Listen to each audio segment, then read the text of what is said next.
দেশ জুড়ে তীব্র তাপপ্রবাহের মধ্যে ৩ দিনের সতর্কতা জারি করেছে আবহাওয়া অফিস। চলতি মাসের ১৮-১৯ তারিখে তাপমাত্রার পরিমাণ কমে আসতে পারে বলে জানিয়েছে আবহাওয়া অফিস। এই সময়ের মধ্যে কালবৈশাখী ঝড়ের সম্ভাবনা রয়েছে। এদিকে গরমে হিট স্ট্রোক, পানি শূন্যতা ও দুর্বলতায় আক্রান্ত হয়ে হাসপাতালে চিকিৎসা নিচ্ছে বহু মানুষ।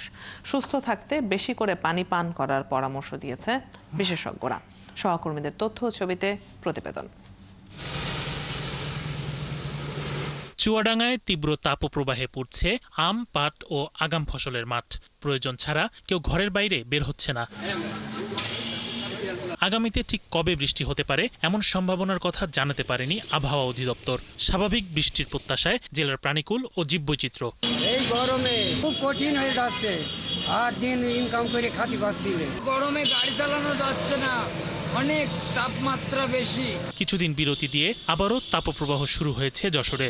সেখানেও প্রচন্ড গরমে পড়ছে জনজীবন। হিট স্ট্রোক, পানি শূন্যতা ও দুর্বলতায় আক্রান্ত হয়ে হাসপাতালে চিকিৎসা নিচ্ছে বহু মানুষ। রিক্সা চালানো যাচ্ছে না, গা হাত পা পুড়িয়ে যাচ্ছে। এই যে বাধ্য হয়ে এখন ছাতা টাঙায় নিতে হয়েছে।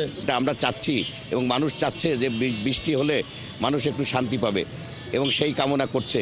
গত 2 দিন যাবত তাপমাত্রা খুব বেশি বেড়ে গেছে, এতে ছাতা নিয়েও পথে চলা যাচ্ছে না।